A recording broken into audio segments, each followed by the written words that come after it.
Welcome back dear students. আজি আমি কৰিব লৈছো HSLC পেপাৰৰ হিন্দী ইলেক্টিভ 2021 মানে 2022 পেপাৰখনৰ क्वेश्चन आंसर्स খিনি। प्रथम क्वेश्चन तो दिছিলে वृत्तासुर का नाश किससे किया गया था।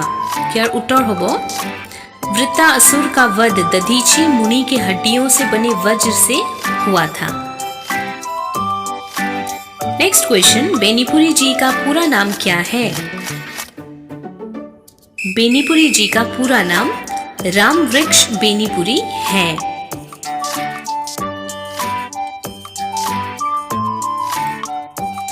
क्वेश्चन नंबर ग, मीराबाई किसकी अनन्य आराधिका थी। मीराबाई श्री कृष्ण की अनन्य आराधिका व उपासिका थी। गुरु कुम्हार शेष कुंभ है, यहाँ गुरु को कुम्हार क्यों कहा गया है। गुरु को कुम्हार इसलिए कहा गया है क्योंकि जिस तरह कुम्हार अपने कुंभ या मिट्टी से बने घड़ों को बनाता है, उसी प्रकार एक गुरु भी अपने शिष्य को ध्यानपूर्वक शिक्षा देकर बनाता है। क्वेश्चन नंबर 2, सत्य कठोर होता है, यहाँ सत्य को कठोर क्यों कहा गया है। मानव अपना स्वभाव से चुपचाप मरने की बजाय यश चाहते हैं, किंतु ऐसी यश प्राप्ति के लिए हमेशा जो बलिदान देना पड़ता है इससे दूर रहते हैं। लोग कठोरता से भागते हैं और अर्थात सत्य से भागते हैं, लेकिन यश से नहीं भागते। बिना परिश्रम से यश आशा करते हैं। जैसे स्वतंत्रता के बाद लोग पद, यश, धन के पीछे होड़ा होड़ी करते हैं, किंतु नए समाज निर्माण के लिए चुपचाप कर्म नहीं करना चाहते हैं, ऐसे ही लोग इमारत के कंगूरे को तो देखते हैं पर नींव तक नहीं देखते, क्योंकि वे यश ही चाहते हैं। इसीलिए सत्य कठोर तथा भद्दा होता है। मनुष्य इसी भद्देपन से भागता है, इसलिए वह सत्य से भी भागता है। जो कठोरता से भागता है वे सत्य से भी भागते हैं। Come to the next question, आप है बैरागी दफ्तरों के रीति रिवाज नहीं जानते, यहाँ किस रीति रिवाज की चर्चा की गई है। वर्तमान समय समाज व्यवस्था में फैले भ्रष्टाचार के वशीभूत होकर दफ्तर के बाबू ने ऐसा कहा। यह कहने का मूल आशय ये था कि आजकल रिश्वत के बिना काम नहीं होता और भोलाराम ने दरख्वास्ते के साथ रिश्वत न भेजने के कारण उनके पेंशन की मंजूरी नहीं हुई थी। नारद के आग्रह के पश्चात भी भोलाराम क्यों स्वर्ग नहीं जाना चाहता था। भोलाराम की जीवात्मा उसकी पेंशन की दरख्वास्तों में अटकी हुई थी। भोलाराम का मन उन्हीं में लगा था, इसलिए इसी कारण से वह स्वर्ग में बिल्कुल भी जाना नहीं चाहता था। प्रेम अथवा भक्ति रहित व्यक्ति की तुलना किससे और क्यों की गई है। जिस घर में भगवान की पूजा नहीं होती वह घर शमशान के समान होता है। शमशान में रहने वाले लोगों को भूत की तरह होते हैं, जिसके पास भगवान के प्रति प्रेम या भक्ति से भरा कोई हृदय नहीं। दूसरी ओर उस घर में रहे व्यक्तियों का शरीर भी प्राण शून्य हो, लोहार की खाल की जैसे। कस्तूरी का मिरग का प्रसंग कवि ने क्यों उठाया है। कस्तूरी मृग की नाभि में रहती है, पर मृग को इसका पता नहीं होता। वह उसे वन में यहाँ वहाँ ढूंढता फिरता है। कबीर कहते हैं कि संसार के लोगों की भी यही दशा है। परमात्मा उनके हृदय में निवास करता है, पर वे अज्ञान के कारण इस सत्य को जान ही नहीं पाते। वे उसे पाने के लिए इधर उधर चक्कर लगाते रहते हैं।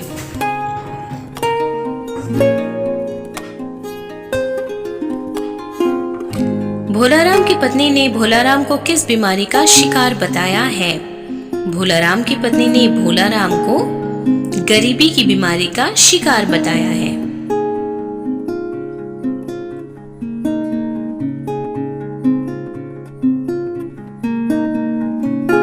रेलवे विभाग के भ्रष्टाचार के संबंध में चित्रगुप्त क्या कहा है।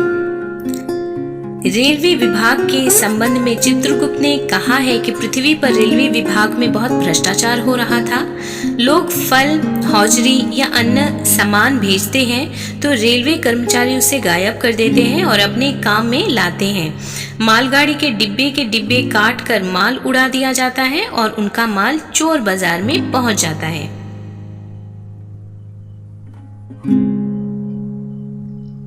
मनुष्य को मीराबाई ने क्या सलाह दी थी? मनुष्य को मीराबाई ने यह सलाह दी थी कि कवियत्री ने काव्यांश के यहाँ पर लिखिले होल, कवियत्री ने काव्यांश के माध्यम से यह संदेश दिया है कि मनुष्य को हिंदू मुसलमान के बीच भेदभाव नहीं करना चाहिए, क्योंकि ईश्वर सर्वव्यापक है, माने सबते থাকে। वह कहती है कि हे मनुष्य, तुम धार्मिक भेदभाव को त्याग कर उसे अपना लो। चपरासी ने नारद को क्या सलाह दी थी? चपरासी ने नारद को कहा, महाराज आप क्यों इस झंझट में पड़ गए?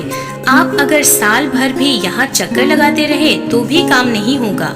आप तो सीधे बड़े साहब से मिलिए, उन्हें खुश कर लिया तो अभी काम हो जाएगा। তোমালোকে চেনেলটো সাবস্ক্রাইব কৰি লবা। মই নেক্সট তোমালোকৰ যিখিনি পেপাৰছ থাকে এখন এখনকে গুটেখিনি কৰাই দিম। मैं तो चरण लगी गोपाल, जब लगी तब को न जाने, अब जानी संसार। कृपा कीजिए दर्शन दीजिए, सुध लीजिए तत्काल। मीरा कहे प्रभु गिरनागर, चरण कमल बलिहार। यार सब प्रसंग व्याख्या কৰিব দিছিলে। মই ধুনীয়াকে এইবোৰ সব কৰাই দিছিলো তোমালোকক। आशा কৰিছো তোমালোকে ধুনীয়াকে কৰিছা বুলি। प्रस्तुत पंक्तियां हमारे पाठ्य पुस्तक हिंदी के काव्य खंड के पद से ली गई हैं, मीराबाई के पद से। इसकी कवियत्री मीराबाई है। प्रस्तुत पंक्तियों में अपने आराध्य के प्रति मीराबाई के प्रेम तथा भक्ति भाव को दर्शाया गया है। मीरा कहती है कि हे गोपाल, मैं तुम्हारे शरण में आ गई हूँ। जब मैंने तुमसे प्रेम आरंभ किया था तब तो किसी को कुछ भी पता नहीं चला था, परंतु जब वह प्रेम धीरे धीरे बढ़ता गया तो वह सारी दुनिया को पता चल गया है। आप मुझ पर कृपा करें और मुझे दर्शन देकर मेरी सुध लें। मीरा कहती है कि हे गिरधर नागर, मैं तो तुम्हारे चरण कमलों पर न्यौछावर हो गई हूँ। इस पद की पंक्तियों में मीराबाई के प्रेम और मार्मिकता का सुंदर वर्णन हुआ है। म्हारे घर आवो सुंदर श्याम, तुम आया बिन सुध नहीं मेरो, पिरी परी जैसे पाण। म्हारे आशा और न स्वामी, एक तिहारो ध्यान। मीरा के प्रभु वेग मिलो अब, राशो जी मेरो प्राण। मेरो मान यार इति आमी व्याख्याটো এতিয়া চাই লওঁ আহা।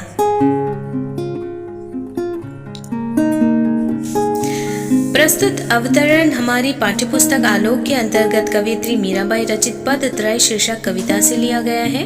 यहाँ मीराबाई ने सुंदर श्याम को अपने घर बुलाकर अपनी विरह वेदना प्रकाश किए हैं। मीराबाई ने सुंदर श्याम को अपने घर बुलाकर कहा, हे श्याम, तुम्हारे आए बिना मेरे मुझे सुख नहीं मिल सकता। तुम्हारे दुख के कारण पेड़ों के पत्ते की तरह मैं सूखी पड़ी हूँ। आशा का आधार कोई नहीं है, इसलिए तुम्हारे ही ध्यान करती हूँ। मुझे तुरंत आकर दर्शन दीजिए और मेरे सम्मान की रक्षा कीजिए प्रभु। यहाँ मीराबाई को अपनी विरहानुभूति प्रकाश हुआ है। जाति न पूछो साधु की, पूछी लीजिए ज्ञान। मोल करो तलवार का, पड़ा रहन दो म्यान। अर्थात सज्जन की जाति न पूछकर उसके ज्ञान को समझना चाहिए। तलवार का मूल्य होता है, न कि उसके मयान का, उसे ढकने वाले खोल का। काल करे सो आज कर, आज करे सो अब, पल में परलय होगी, बहुरी करेगो कब। कबीरदास जी कहते हैं कि कभी भी किसी भी काम को कल पर मत छोड़ो। जो कल करना है उसे आज करो, जो आज करना है उसे अभी करो। क्या पता कहीं अगले ही पल में प्रलय आ जाए और जीवन का अंत हो जाए, तब तो आपके सभी काम अपूर्ण ही रह जाएंगे। अर्थात अपने किसी भी काम को समय के भरोसे नहीं टालना चाहिए, क्योंकि आने वाले समय में क्या हो जाए यह कोई भी नहीं जानता। नींव की ईंट शीर्षक लेख में निहित प्रतीकार्थ को स्पष्ट करो। अर्थात नींव की ईंट में दिए गए संदेश को रेखांकित करो। এইখিনি মই ধুনীয়াকৈ দি দিছোঁ, তোমালোকে চাই লোৱা। আৰু প্ৰিভিয়াছ ইয়াৰ কুৱেশ্যন পেপাৰ্ছখিনি যিমান পাৰা আগৰ 5-6 বছৰৰ আগৰ পৰা যদি কৰা, ধুনীয়াকৈ তোমালোকে টাইম 2 ঘণ্টাৰ ভিতৰত কৰিবলৈ চাবা, তেতিয়া হাতৰ স্পীড আহে আৰু ধুনীয়াকৈ গোটেইখিনি একেটাই পেটাৰ্ণৰ আহে প্ৰায় প্ৰত্যেক বছৰে। মুহাৱৰে আহিব, কিছুমান গ্ৰামাৰখিনিও প্ৰায় একেখিনি আহে। গতিকে আগৰ 5-6 বছৰৰ যিখিনি প্ৰিভিয়াছ ইয়াৰ কুৱেশ্যন পেপাৰ্ছখিনি কৰিলে তোমালোকৰ ইজিলি ধুনীয়াকৈ তোমালোকে গোটেইখিনি পাৰিবা। গতিকে ইয়াত গোটেইখিনি মই দি থৈছোঁ। চেনেলটো ছাবস্ক্ৰাইব কৰিবা, বেল আইকনটো হিট কৰি থবা, যাতে নতুন যেতিয়া মই ভিডিঅ'জ আপলোড কৰোঁ লগে লগে তোমালোকে প্ৰথম নটিফিকেশ্যনছখিনি পাই যোৱা। আৰু হিন্দীৰ শেষ হ'লে মই অকল ক্লাছ 10ৰে নহয় মই 6 to class 10 গোটেইখিনি কৰাই আছোঁ। হিন্দীৰ শেষ হ'লে মই ইংলিছৰো আৰম্ভ কৰিম, 9-10ৰ নোটছখিনি ধুনীয়াকৈ দিম। গতিকে ডু ছাবস্ক্ৰাইব দিছ চেনেল, গোটেইখিনি তোমালোকে ধুনীয়াকৈ পাবা।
ইয়াত ক্লিক কৰি তোমালোকে প্লেলিষ্ট ক্লাছ 9 আৰু 10ৰ চাব পাৰিবা গোটেইখিনি চেপ্টাৰ্ছ। থ্যাংক ইউ ফৰ ৱাচিং দিছ ভিডিঅ'।